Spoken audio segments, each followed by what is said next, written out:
The city of St. Louis is at a crossroads tonight. Two massive vacant buildings in North City and downtown symbolize the city's decline and could hold the keys to the city's comeback. But their redevelopment plans are mired in a political battle at City Hall. Our political editor, Mark Maxwell, talked to the biggest power players in the city beneath it all. Yeah, St. Louis has waited an awful long time to see its promised Renaissance era come to life. The promise and potential in the Rams money stalled in a recent tug of war at City Hall between North City and downtown.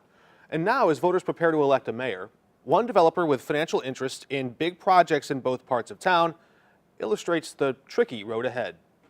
What if I told you that this could have been here? That sounds better. That's money. Reginald Rogers lives within walking distance of this old deserted ammunition factory at I-70 in Goodfellow. What do you hope that the future of your neighborhood could become? I'm hoping they build up and, populate, get things populated. But when developer Bob Clark tried to build that here, we rejected the offer. His blueprints got stuck at City Hall. What we want to make sure is whatever goes in that site does not pollute the neighborhood that's next to it. Mayor Tashara Jones appointed Neil Richardson to lead the St. Louis Development Corporation. Was pollution ever a factor? So not for the proposal not for the reasons that we rejected the offer. That's a pretty significant difference from what the mayor is saying. Richardson said Clark needed to build community support first to get his green light. He walked away from the table. That's just not true. So Clark moved on and built his concrete warehouse outside city limits in Hazelwood. Now his concrete company has a stake in a different piece of vacant architecture downtown. What is your interest in the Railway Exchange building? Oh, I don't have any interest in the Railway Exchange building except that after they failed, we all filed liens. Liens against the historic building total more than $30 million. Courts ordered the city to pay $7.3 million, and Clark's companies guaranteed to get the nearly $800,000 they're owed.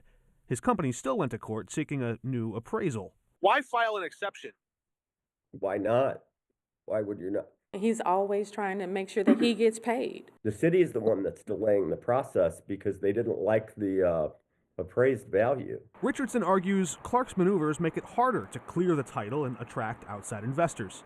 It does slow the process down because it removes any certainty that I would have around the value of the property. Both projects in downtown and North City now waiting for voters to elect the city's next mayor. There are billions of dollars at stake, and it looks to me that Bob Clark is trying to buy the mayor's office and trying to buy himself a mayor. But I don't operate that way.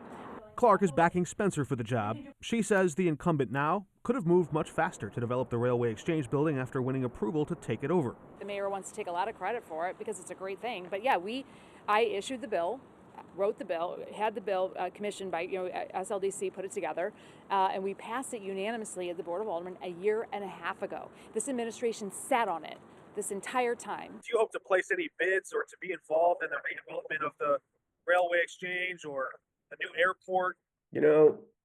We're a real estate developer and we're a builder, so who knows? It depends on a whole lot of factors. While the city waits for election results, it was vibrant over there on Goodfellow. Leaders in North City wait for wrecking balls and shovels to finally show up. What does the community want to see there?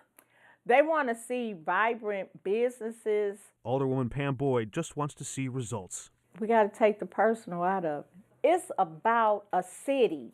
It's not about me or her. I don't care who the mayor. I just want them to do the job.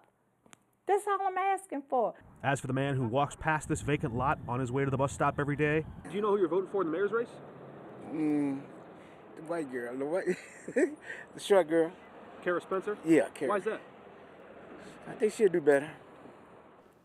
That's one outlook there. Kara Spencer said she does give Mayor Jones and her administration credit for prioritizing a potential retail site at I-70 and Goodfellow, but says she would have taken a more balanced approach, maybe one step at a time, maybe greenlight one project first and see if it sparks progress to help that second step take place.